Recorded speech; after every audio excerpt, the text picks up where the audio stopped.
Hello there.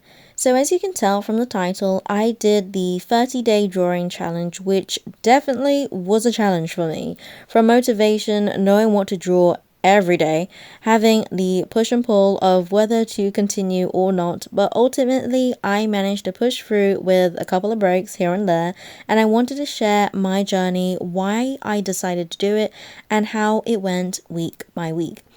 So, there were quite a few reasons why I wanted to do this drawing challenge, but the main reason was that I had been drawing pretty much solely for my small business, which consists of cute cats and other characters with wholesome reminders and funny, relatable memes. And although I enjoy drawing in that aesthetic, it's not always what I want to draw, and I felt like I kept my creativity within a box, and a part of me felt like I was losing that spontaneous freedom to draw whatever I wanted. Because let's face it, drawing creepy stuff is fun too. So, week 1 to 2.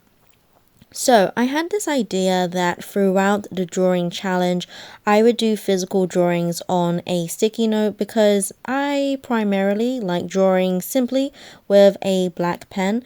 But if you know anything about my stickers, I need a pop of color. So that's why I did that.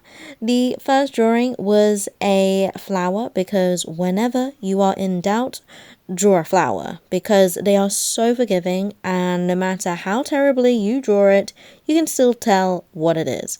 So I drew what I currently think are my favorite flowers, which are Canterbury bells. I wanted to post every entry for the challenge on Instagram, either as a post or a story, to keep myself accountable. And I was surprised at how nicely this was received on Instagram. Thank you, Instagram family. I won't go into a ton of detail for each one, but for the first week or two, I was very character heavy. I drew a grumpy granny goldfish, a wizard snail, another goldfish with a spiked umbrella, and a mohawk. Coming off from drawing character based stickers, I guess it was natural that I wanted to illustrate characters. I tried drawing a pumpkin cat, not quite so easily able to drift away from my small business, but I didn't like it for this challenge. It was too simple and didn't lend itself well for a pen drawing. However, I didn't want this challenge to just be physical drawings. I also wanted my small business drawings to be part of it. And it was often on my days off that I was working on my Apple sticker sheet. It was nice not to have that pressure to do a finished drawing on these days off. And because for this challenge I wanted to film at least a minute of me drawing each day, I found that I was more excited to show sneak peeks of my sticker sheets as I was drawing them and showing people pretty much in real time, which I don't normally do. I made a lot of progress, although I quickly realized on my days off were the hardest for me to fit the time to draw. With the physical drawings, I would do them in between quiet moments at work or work breaks, and the drawings would probably take me roughly an hour or so. Days off were harder because I had so many errands to do, and I go out to spend time with my boyfriend and friends, and there's family commitments. And strangely, the days off, I was less looking forward to drawing because by the time I had time to sit down to draw, I was often quite tired or about to rush off to do something. But I told myself even if I drew for a few minutes, that would be fine too. Getting into the rhythm to draw every day was a challenge. Fitting drawing into my routine was difficult on my days off as I had less of a set routine rather than work. I liked drawing on my days where I was working because it helped me to focus on something other than the annoyances of the day, and gave me a break facing the screen and made me feel like I was accomplishing something in an otherwise not so creative job. Sharing my drawings and progress on my sticker sheets on Instagram was a positive experience, and it's probably the most consistent I have been with posting in like ages. It was nice to have a challenge where I could draw anything, and I was excited to see what I would draw next because even I didn't know and had mostly just decided on the day. Because with physical drawings, I aimed to complete them on the day. I didn't have time to be indecisive about what I was going to draw.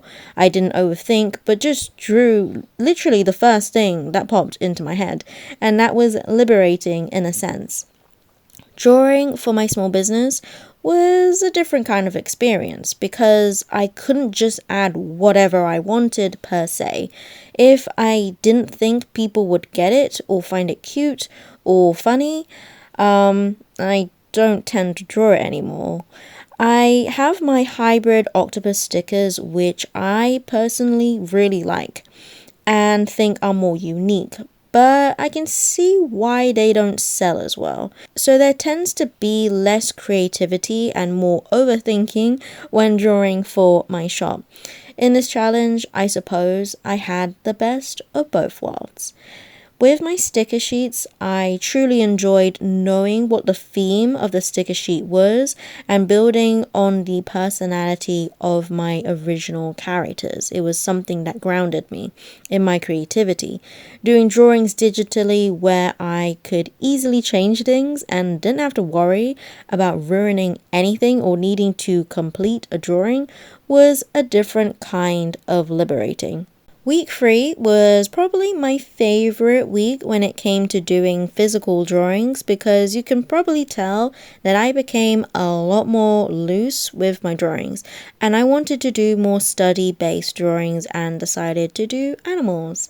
I liked experimenting with different textures and not going to lie, I didn't want the pressure to do only characters, but focus more on just having fun with drawing something, and I think they were impactful in a different way.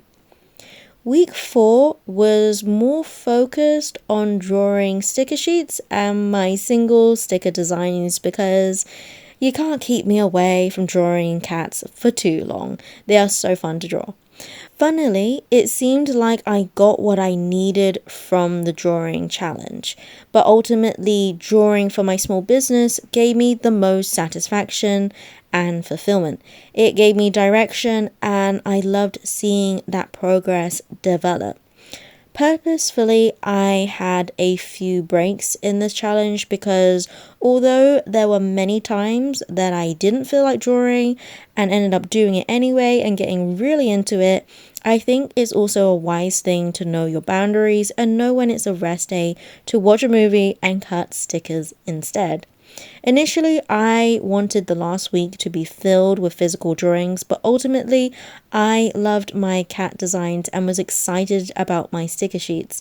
And so, in a way, it was time to come home. Final thoughts. So, a year ago, I had done the alphabet challenge, albeit I didn't complete it, but it birthed my small business. It allowed me to grow on Instagram and have a creative spark again after not drawing for so long. It gave me the courage to keep pursuing something creative that gave me direction and joy, which led to my small business. I had no idea the banana octopus that I drew as my second prompt in my alphabet challenge would end up being my shop logo. That was another reason I wanted to do another challenge 1 year later to see how it would differ, even though it was a lot less intense and I put a lot more time into the alphabet challenge as opposed to daily drawings, but ultimately fitted the goal. I'm glad that I did this challenge. It gave me the thrill of drawing different things, the reassurance to myself that I can draw traditionally still and draw things other than cats, and made me realize that in the end of the day, I truly love drawing for my small business, even if now and then I want to explore traditional drawings. I don't have the best reputation for drawing challenges, but I'm glad I completed this one, albeit with breaks. I do want to do more challenges in the future when I get that urge to draw something different, but perhaps doing a week-long challenge instead, because boy, 30 days was a commitment. So if you have any suggestions for drawing challenges, let me know in the comments. If you're interested in how my art business progresses and want to follow along, then gently tap that subscribe button. If you want to check out my cute stickers, you can check that out in the shop link down below in the description. And with that said, I'll see you guys in the next video. Thank you for watching and goodbye for now.